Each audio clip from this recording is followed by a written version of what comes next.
Assalamualaikum warahmatullahi wabarakatuh. Jumpa lagi bersama saya di channel Tani Cyber. Pada kesempatan kali ini saya sharing tentang bagaimana menghitung atau bagaimana mempelajari konsep subnetting pada IPv4.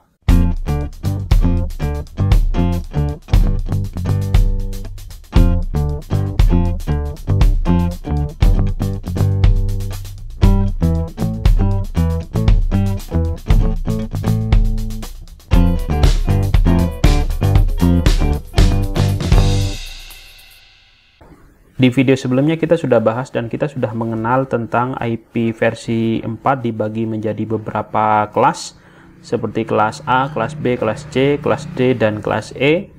Kalau kita perhatikan IP pada sebuah kelas itu kan mengandung dua identitas.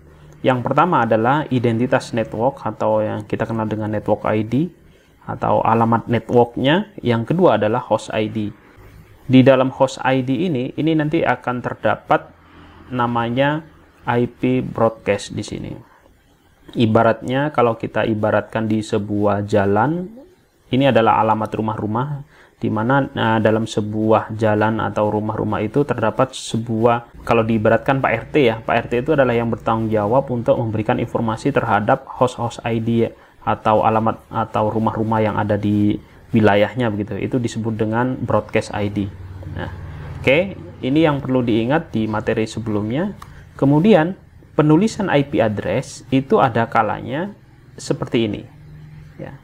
Apa sebenarnya garis miring atau /24 ini? Ini adalah prefix, ini adalah CIDR. Ini adalah penulisan dari bentuk notasi lain IP address. Apa sebenarnya 24? Nah, ini sebenarnya artinya sama dengan IP address-nya adalah 192.168.1.2, sedangkan subnet-nya adalah 255.255.250. Loh, kok bisa 0? Kok bisa subnet masnya ketemu ini? Padahal di sini kan 24. Ya, 24 ini adalah bentuk lain dari penulisan subnet mas ini. Bagaimana caranya? Caranya adalah 24 itu adalah notasi penulisan bit yang bernilai on. Jadi 24 itu adalah bit on atau bit yang bernilai 1 pada octet network ID. Di kelas C, network ID-nya kan seperti ini tadi ya, kita ketahui ya. Octet yang pertama, octet yang kedua, octet yang ketiga, dan octet yang keempat. 24 bit artinya 24 bit yang menyala pada network ID. 24 bit. Makanya di sini dituliskan 24 ya. Kalau dinotasikan dalam bentuk desimal, ini sama dengan 255. Ini nilainya kan 255. Kemudian yang ini kalau didesimalkan, dikonversi menjadi 255, ini 255. Jadi 24 itu identik dengan 255, 255, 255, 0. Teknik inilah yang disebut dengan CIDR atau Classes Interdomain Routing. Nah, ini dia penulisan CIDR ya, yang sudah dirumuskan dari kelas A, kelas B, dan kelas C. Kelas A mulai dari CIDR-nya /9 sampai dengan /15, 255.128.00, ini sama dengan /9. Sedangkan kelas B itu mulai dari /17 sampai dengan /23, karena ada yang bernilai 1 itu ada 2 oktet, makanya dia masuk di kategori kelas B. Sedangkan /24 sampai dengan /30 itu yang bernilai full 1 ya, itu 3 oktet. Oktet yang pertama nilainya full 1, oktet yang kedua nilainya full 1, oktet yang ketiga nilainya full 1. Maka /24 itu masuk kategori kelas C. Kenapa kok sampai 30? Padahal IP itu bitnya kan sampai dengan 32. Karena IP /31 dan /32 itu tidak valid untuk digunakan sebagai IP address, untuk digunakan di host. Oke, ini adalah basicnya untuk mempelajari subnetting. Selanjutnya kita akan membahas tentang subnetting. Apa itu sebenarnya subnetting? Simpelnya atau sederhananya, subnetting itu adalah proses untuk memecah jaringan yang besar menjadi jaringan yang lebih kecil-kecil. Kenapa harus dipecah menjadi yang kecil-kecil? Fungsinya sebenarnya apa? Fungsi yang pertama adalah untuk meningkatkan performa jaringan karena dibagi menjadi network yang kecil. Nah, Kalau kita tadi analogikan sebuah jalan raya yang memiliki 255 IP ya, yang memiliki 254 IP valid, dan yang terakhir adalah IP terakhir itu digunakan sebagai IP broadcast. Istilahnya kalau di kampung itu mungkin adalah Pak RT-nya. Broadcast itu yang akan memberikan informasi terhadap semua IP atau semua host yang ada di network itu. Nah, untuk meningkatkan performa ini jelas nanti akan lebih baik jika dipecah menjadi kecil-kecil, supaya nanti broadcastnya atau Pak RT-nya akan memberikan informasi itu lebih gampang atau lebih efisien. Itulah meningkatkan performa. Ini perbandingannya ya. Jaringan dengan 62 host itu pasti lebih efektif atau lebih efisien daripada jaringan yang isinya banyak sampai dengan 255. Sama yang tadi analoginya di jalan raya itu ya. Kalau semakin banyak hostnya rumahnya, maka si Pak RT ini akan kesulitan untuk memberikan informasi. Tapi kalau dibagi menjadi kecil-kecil lagi, RT lagi, maka ini lebih efektif daripada yang besar yang tadi itu.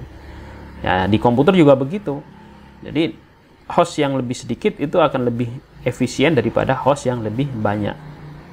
Oke? Kemudian di beberapa departemen, di beberapa network, mungkin di beberapa lokasi mungkin membutuhkan jaringan khusus yang membutuhkan security atau tingkat keamanan yang lebih tinggi ya. Di samping itu kalau misalkan jaringannya dibagi menjadi kecil-kecil, itu lebih mudah untuk pengawasan dan maintenance. Sehingga kalau ada masalah di satu tempat, itu nanti akan lebih mudah mengidentifikasi daripada tempat atau jaringan atau hostnya yang banyak. Itulah kenapa dibagi atau diciptakan subnetting gitu ya. Gambarannya seperti ini. Jadi untuk yang lama ya, itu ada dua, ada network ID, ada host ID, entah itu kelas A, B, dan C. Sedangkan yang baru ya, nanti host ID yang lama ini itu nanti akan dipecah lagi jadi dua. Host ID yang lama, katakanlah kelas C misalkan gitu ya, host ID yang 8 bit atau 1 oktet di belakang itu akan dipecah lagi menjadi dua ya. Dipecah lagi menjadi dua, ada subnet ID. Kalau ini network ID, nanti ada lagi subnet ID, kemudian ada lagi host ID ya. Sehingga host ID-nya menjadi lebih kecil lagi, sedangkan network ID yang baru ini semakin besar, makin banyak, tapi host ID-nya menjadi kecil-kecil lagi. Nah, kalau diibaratkan tadi, ini adalah jalan raya yang terisi 254 dan yang 255 itu adalah IP dari Pak RT yang akan memberikan broadcast.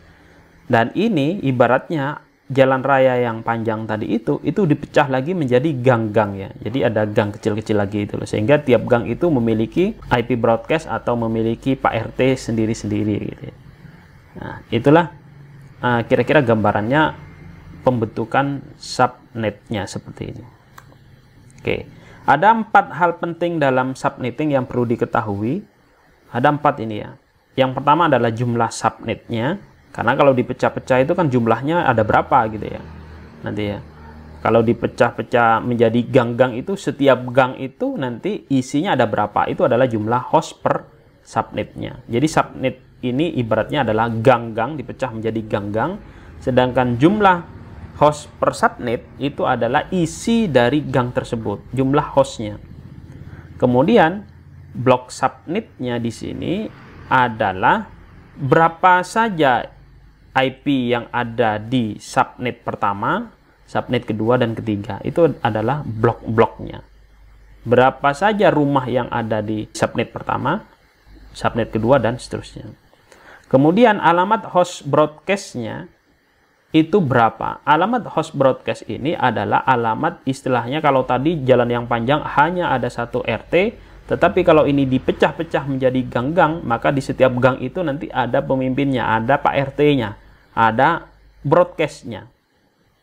Ya, ini adalah broadcast-nya. Sehingga nanti ketika ada informasi, ya yang bertanggung jawab adalah broadcast dari masing-masing gang itu, masing-masing subnet itu.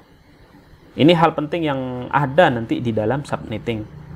Nah, Oke, mungkin masih bingung, kita akan langsung contoh kasus seperti ini misalkan. Ini adalah langsung contoh misalkan. Selama ini kita biasa menggunakan IP seperti ini ya, 192.168.1.0 garing 24, yang artinya garing 24 ini adalah 255.255.255.0 ya, seperti yang tadi sudah saya sampaikan di awal, bahwa ini adalah prefix dengan menggunakan CIDR ya, yang artinya sama dengan 255.255.255.0. Kemudian ada ya 4 hal yang akan kita cari. Yang pertama adalah berapa jumlah subnetnya ya. Maka ada rumus di sini ya, perhatikan. Ada rumus 2 pangkat X, di mana X-nya adalah banyaknya bit yang bernilai 1 pada oktet terakhir. Karena ini kelas C, maka yang dilihat adalah ini. Berapa banyaknya bit yang bernilai 1 di sini di oktet terakhir? Tidak ada, 0. Karena tidak ada, maka rumusnya menjadi 2 pangkat 0 sama dengan 1. Sehingga subnetnya ini ya, ini tidak dibagi, ini menjadi 1. Nah, sekarang berapa jumlah per subnetnya? Jadi jumlah isi dari host atau isi dari rumah di tiap gang itu, di tiap jalan itu berapa? Kan tadi hanya dibagi 1. Nah, sekarang yang 1 ini isinya berapa? Ini adalah 1 subnet atau 1 network. Isinya sekarang berapa? Isinya adalah ada rumus 2 pangkat Y min 2. Di mana Y ini adalah bit yang on atau bit yang digunakan untuk host pada oktet yang terakhir. Nah, kita lihat kalau seperti ini, bit yang bernilai 0 itu sama dengan 8. Berarti 2 pangkat 8 min 2 sama dengan 254. Kenapa kok min 2? Min 2 ini sebenarnya kalau kita telusuri ini adalah IP network dan IP broadcast. Makanya min 2. Ini adalah IP valid yang bisa dipakai di tiap komputer atau di tiap hostnya. 255. Jadi ketemu nanti jumlah hostnya di submit yang hanya 1 ini adalah 255.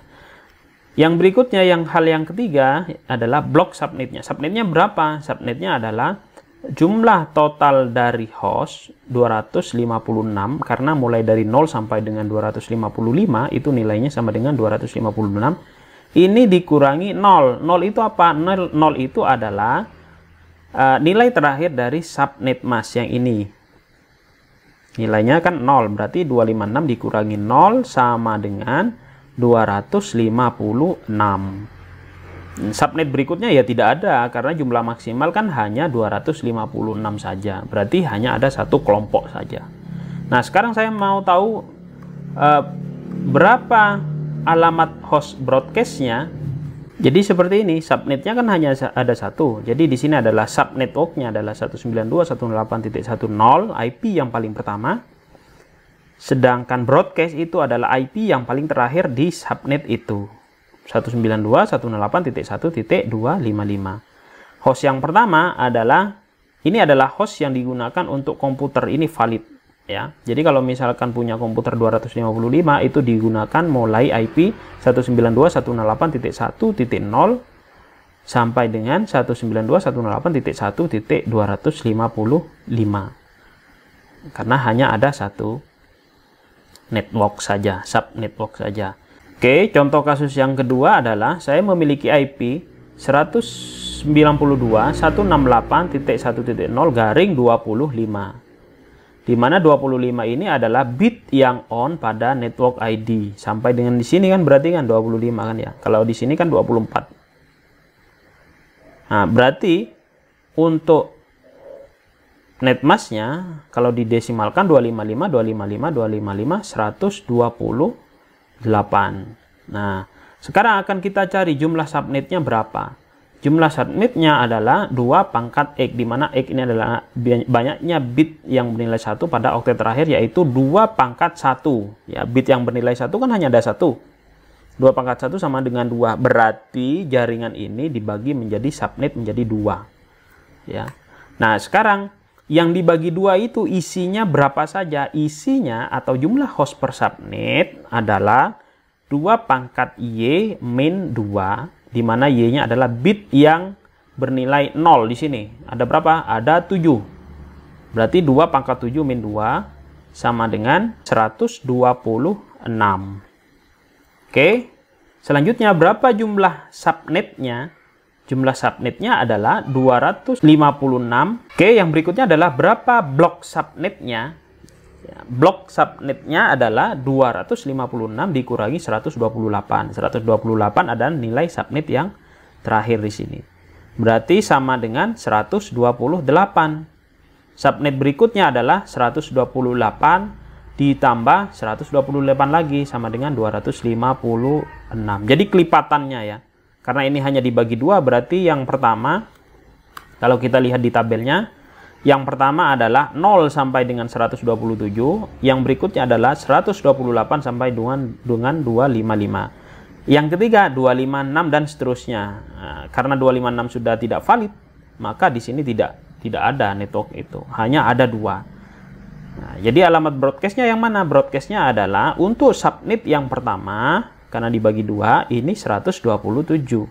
Untuk subnet yang kedua, ini 255. Perhatikan tabel ini baik-baik, ya. Bisa di-pause video ini untuk memahami atau mendalami materi ini. Contoh kasus yang ketiga supaya pemahaman kita lebih ya.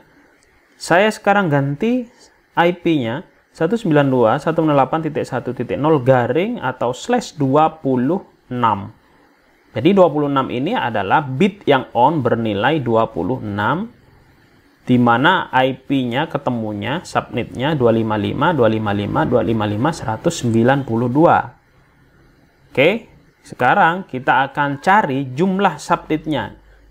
Kalau di /26 dibagi menjadi berapa subnet ini? Dibagi menjadi 2 pangkat 2, karena nilai satunya, bit on-nya sama dengan 2. Berarti dibagi menjadi 4 subnet di sini. Nah, kita lihat isi dari yang 4 itu berapa saja. Isi dari yang 4 adalah 2 pangkat Y min 2, di mana Y ini adalah jumlah bit yang 0. Bit yang 0 kan sama dengan 6, berarti 2 pangkat 6 min 2 sama dengan 62 host di setiap isi yang 4 ini. Sekarang berikutnya kita akan cari blok subnetnya berapa saja.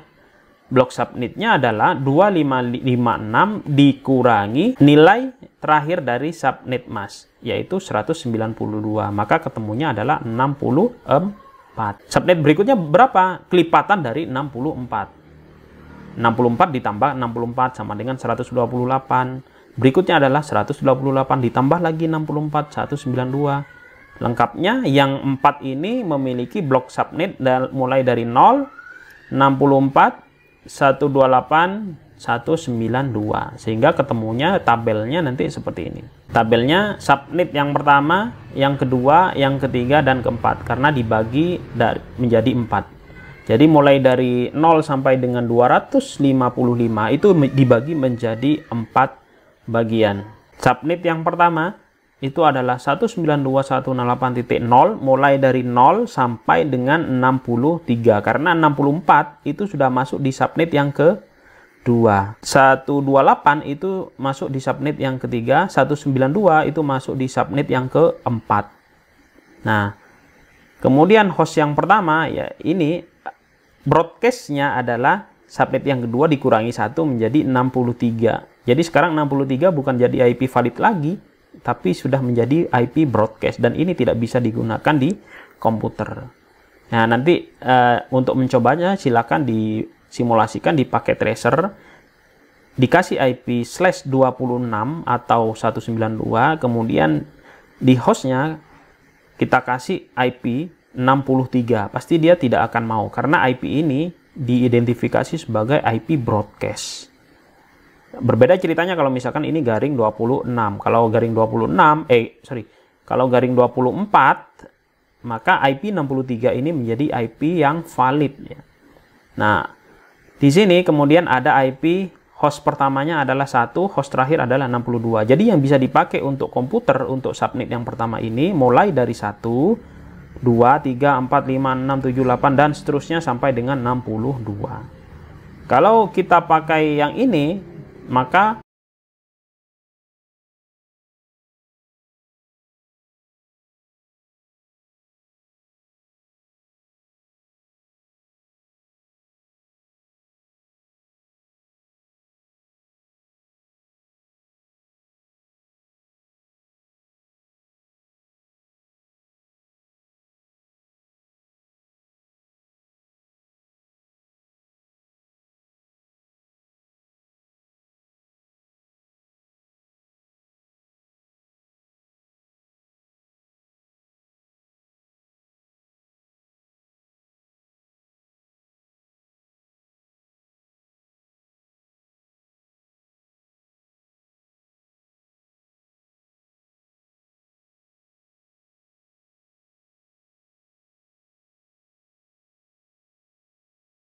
Nah, ini dia untuk CIDR kelas C. Lebih lengkapnya kita bisa membuat tabel seperti ini karena konsep ini tidak akan berubah.